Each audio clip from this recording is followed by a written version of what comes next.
₹10 అయినా సరే, ₹100, ₹10, ₹20 సరే.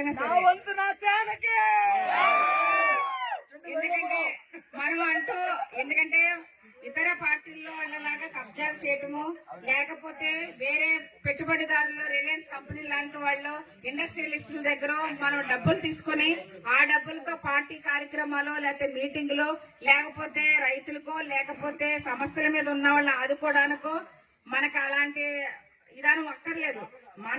మనంతటా మనము సైనికులుగా, వీర మహిళలుగా పార్టీకి అండగా మనమే సమకూర్చుకొని పార్టీని ముందుకు తీసుకెళ్లాలి అంటే కనుక ఖచ్చితంగా మీరందరూ కూడా అందరూ భాగస్వాములు అవ్వాలి.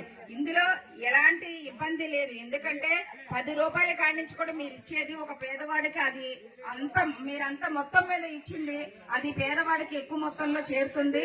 పార్టీ అది సద్వినియోగం చేసుకుంటుంది. పవన్ కళ్యాణ్ గారు ఎప్పుడు సేవా కార్యక్రమంలోనూ మన నిజాయితీ గల పార్టీ.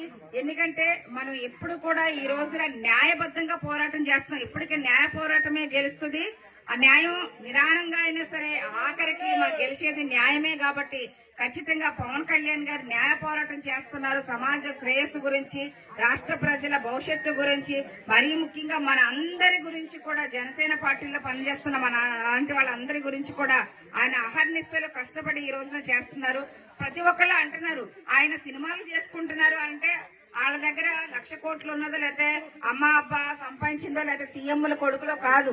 ఆయన సాధారణ ఉద్యోగి కొడుకుగా వచ్చి సినిమా ఇండస్ట్రీలో ఒక పేరు ప్రఖ్యాతులు గాంచిన పవన్ కళ్యాణ్ గారు సినిమాలు తీయకపోతే ఈ రోజున ఆయన ఏ మీటింగ్ పెట్టాలన్నా, లేకపోతే కౌలు రైతులకు డబ్బులు ఇవ్వాలన్నా, లేకపోతే ఇంకొక కార్యక్రమం, సేవా కార్యక్రమాలు చేయాలన్నా డబ్బులు ఉండవు. ఎందుకంటే పార్టీలో మాలాంటి వాళ్ళు ఉన్నప్పటికీ కూడా మేము కూడా ఆర్థికంగా బలంగా ఉన్న వాళ్ళం కాదు. ఏదో పార్టీ ఫండ్ లక్షల్లోనూ కోట్లలో ఇచ్చేసి సరే పవన్ కళ్యాణ్ గారు మీరు ఈ కార్యక్రమం చేసేయండి మేము ఇస్తామని చెప్పడానికి.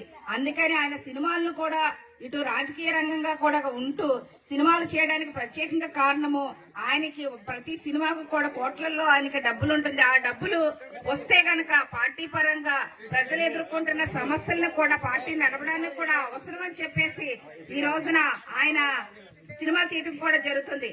అందుకని ఆయన అంటున్నారు ఫుల్ ఫ్లెడ్జ్డ్ గా పార్టీలో ఉండట్లేదు, రాజకీయ నాయకుడు అంటే ప్రజల్లో ఉండాలని చెప్పేసి.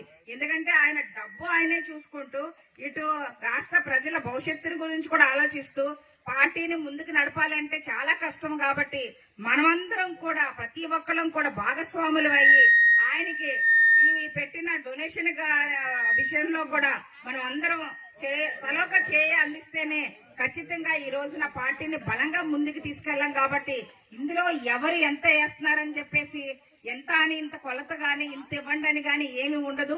మీ దగ్గర ఫేస్బుక్ పే గాని, వాట్సాప్ పే గాని, గూగుల్ పే గాని ఉంటే గనక మనకు ఒక నెంబర్ ఇచ్చారు. కాబట్టి దాని ద్వారా మీరు ఎంతో కొంత మీకు ₹10 దగ్గర నుంచి మీరు ఎంత ఇచ్చినప్పటికీ కూడా అది పార్టీకి మంచి చేయడానికే, అది పేదవాళ్ళ గురించి చేస్తారు.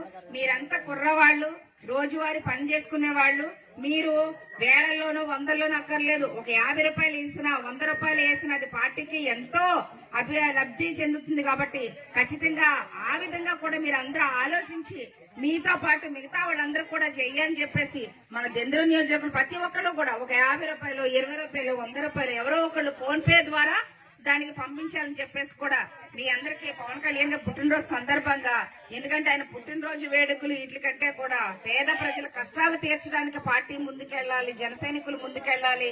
అలా వెళ్లే వాళ్ళే జన సైనికులు, యువత అని చెప్పేసి ఆయన గట్టిగా ప్రగాఢగా నమ్ముతుంటారు. కాబట్టి మీరందరూ కూడా ఆ విధంగా ఆ దశలో మనం ఏదో ఆటకాయితంగా మనం ఏదో పార్టీ గురించి ఈ రోజున ర్యాలీలు అవి కాదు, మనం భవిష్యత్తు తరాలని మనందరినీ కాపాడుకోవాలంటే ఖచ్చితంగా పార్టీని బలంగా చేకూర్చాలంటే ఆర్థిక పరిపుష్టి కూడా ఉండాలి. ఆర్థికంగా ఉండడానికి కూడా మీరు అందరూ సహకరిస్తారని చెప్పేసి కూడా కోరుకుంటూ, ఈ వీడియో కనుక మీకు నచ్చినట్లయితే లైక్ చేయండి, షేర్ చేయండి, సబ్స్క్రైబ్ కండి. చూస్తూనే ఉండండి వన్ వే న్యూస్.